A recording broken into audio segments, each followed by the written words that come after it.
Olá, saudações a todos, sejam todos bem-vindos, meus desejos de muita paz. Estamos estudando o livro Missionários da Luz, estamos no capítulo 11, Intercessão. Semana passada nós paramos aqui num ponto em que o espírito de Raul está sendo socorrido por Alexandre, por André Luiz e por outro grupo de espíritos, né, que estão auxiliando também, está ali conversando com Alexandre e relatando a sua culpa, o seu sentimento de culpa, de remorso, né, de arrependimento até, por ter cometido não só o suicídio, mas também o homicídio, que ele envenenou um amigo para ficar com a esposa, né, que foi esposa dele. Então, ele acabou envenenando o amigo ali, cometeu esse homicídio. E isso estava perturbando ele explica que, mesmo na sua vida, com a família, com a esposa, com os filhos, essa lembrança diariamente vinha à sua mente, não tinha outro pensamento, não conseguia se desligar dela, se desvincular dela, e isso estava perturbando, e foi o motivo principal que o levou ali a cometer o suicídio. Por essa razão, por não suportar mais essa consciência, né, pesada ali pelo que ele fez. E ele está falando aqui, vou pegar do ponto que nós paramos. Não obstante amar eternamente a esposa e os filhos, achava-se esgotado, ao fim de prolongada resistência espiritual. Receava a perturbação, o hospício, o aniquilamento, fugindo à confissão do crime que cada dia se tornava mais iminente. Quer dizer, os pensamentos dele, né, do crime que ele havia cometido, estavam levando ali à loucura, e ele não estava suportando mais. Quando encarnado.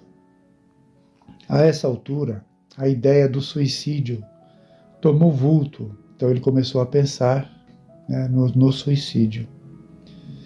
A essa altura, a ideia do suicídio tomou vulto em seu cérebro atormentado. Não resistiu por mais tempo. Esconderia o último ato do seu drama silencioso, como ocultara a tragédia primeira. Comprou um revólver e esperou. Certo dia, após o trabalho diário, absteve-se do caminho de volta ao lar e empunhou a arma contra o próprio coração, agindo cautelosamente para evitar as marcas digitais. Atingido o alvo, no supremo esforço desfizera-se do revólver homicida e não teve a atenção voltada senão para o intraduzível padecimento do tórax estrangulado. Dificilmente, como se os seus olhos permanecessem anuviados, sentiu que algumas pessoas tentavam socorrê-lo, e em seguida a verdadeira multidão de criaturas, que ele não pôde ver, arrebatavam-o do local da dor. Então ele descreve os sentimentos ali, né, um pouco antes da morte, e já depois da morte, com o socorro, esse socorro da multidão que ele fala aqui, né, de criaturas, já os espíritos desencarnados ali que o arrebataram, que o tiraram do corpo. Desde então, um enfraquecimento geral tomara-o por completo. Sentia-se presa de um sono pesado e angustioso, cheio de pesadelos cruéis. E, por fim, somente recuperara a consciência de si mesmo, ali, naquele quarto modesto, depois de Alexandre restaurar-lhe as energias em prostração. Então ele só retomou a consciência mesmo com o socorro do Alexandre. Até então, ele era a realidade dele, né, na verdade. Os pensamentos eram de pesadelos cruéis, né, sono pesado, pesadelos cruéis. Terminando a confissão longa e amargurosa, Raul tinha o peito opresso e lágrimas pesadas a lhe lavarem o rosto. Comovidíssimo, não sabia por minha vez, aí que Alexandre, né? Desculpe, o André Luiz falando. Comovidíssimo, não sabia por minha vez o que externar. Aquele drama oculto daria para impressionar corações de pedra.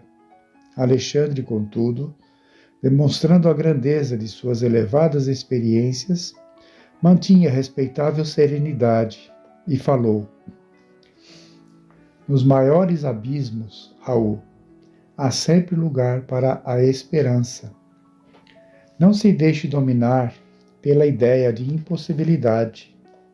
Pense na renovação de sua oportunidade, medite na grandeza de Deus. Transforme o remorso em propósitos de regeneração. Aqui Alexandre já estava dando a ele palavras de consolo, para recuperá-lo, né, para dar ali mudar o sentimento daquela situação que ele estava. E feliz dele, porque já estava sendo socorrido, né, pelo Alexandre, pelo grupo espiritual ali que ele estava, naquele local em que ele estava. O socorro já estava sendo dado a ele de uma forma mais efetiva.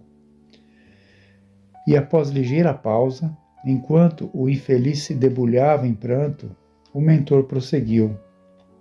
Em verdade, seus males de agora não podem desaparecer milagrosamente, quer dizer, os sentimentos que ele tem não vão continuar por um tempo, né? Esse remorso, esse sentimento de culpa, não dá para desaparecer milagrosamente. Todos faremos a colheita compatível com a semeadura.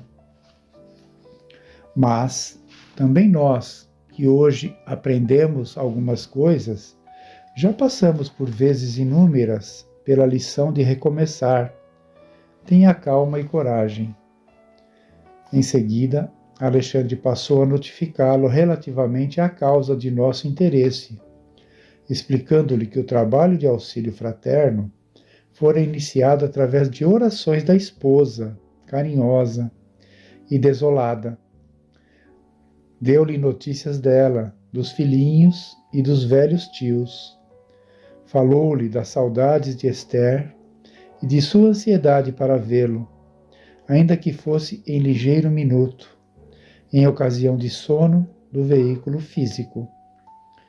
Em ouvindo as derradeiras informações, o suicida pareceu reanimar-se vivamente e observou: ai, não sou digno, minha miséria acentuar-lhe-ia as dores.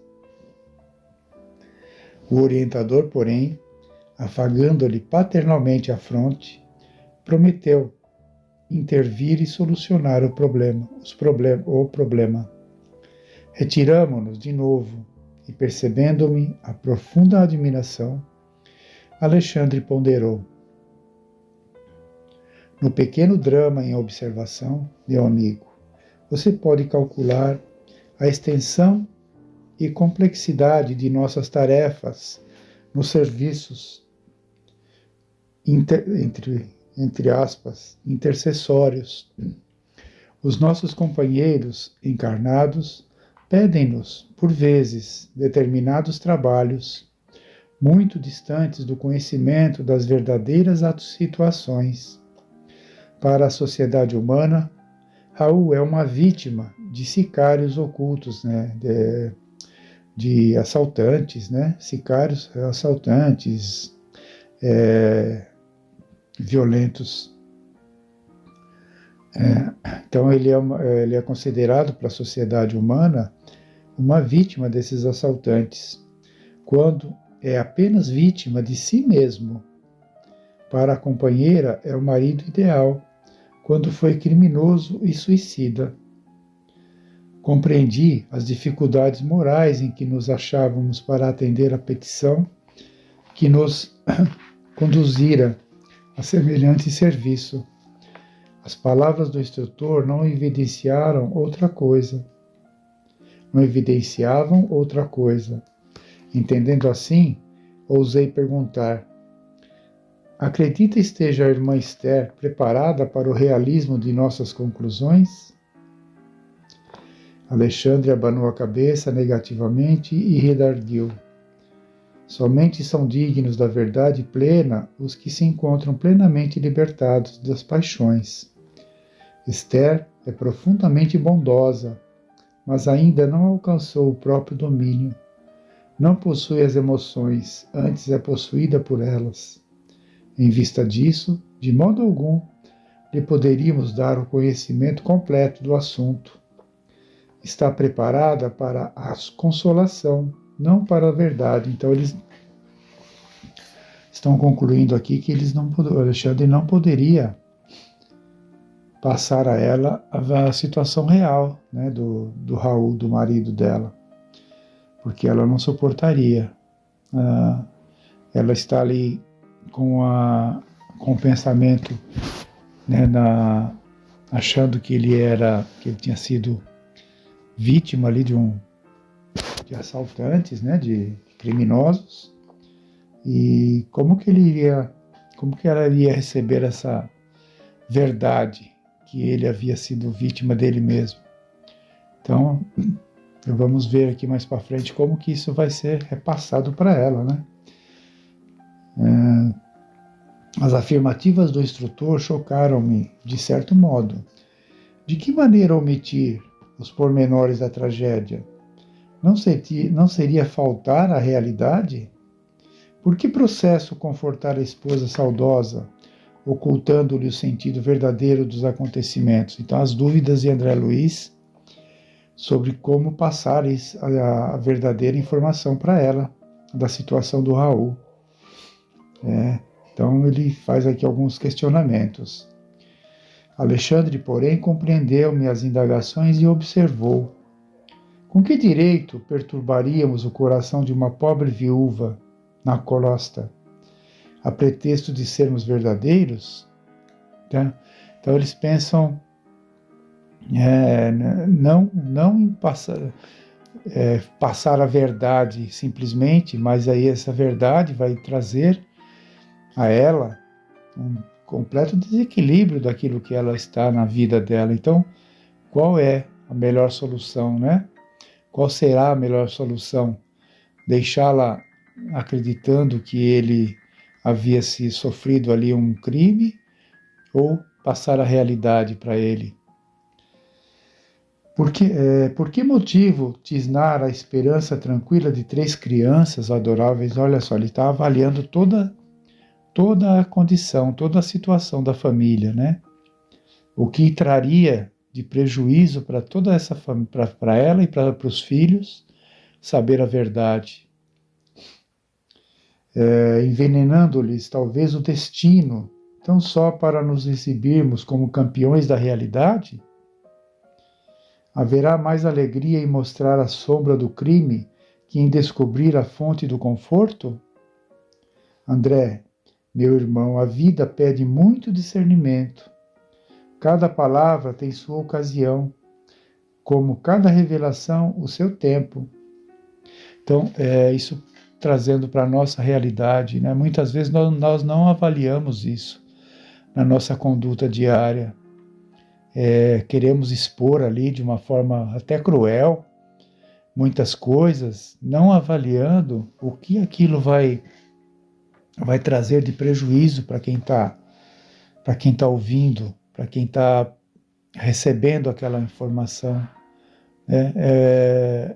É tudo serenidade e sabedoria, na verdade, né? A palavra certa.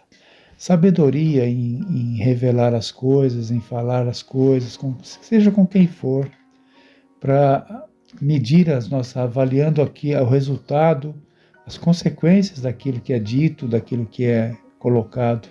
É isso que Alexandre está fazendo, medindo ali quais seriam os resultados dessa revelação que contrariaria tudo aquilo que ela pensa dela, dos filhos.